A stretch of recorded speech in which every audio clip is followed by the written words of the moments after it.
how to connect WordPress to Bluehost. So what you're gonna have to do is simply log into your Bluehost account, and then you're gonna have to simply click on the hosting tab located in the site navigation menu. Then simply click the add site button to install a new WordPress site.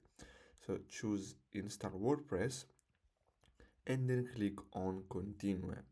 Then simply type the name of your website in the site title field and then simply click on continue.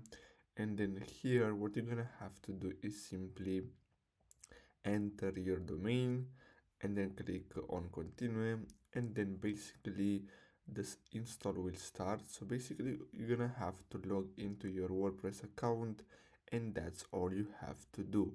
So I hope you found this video helpful. Thanks for watching.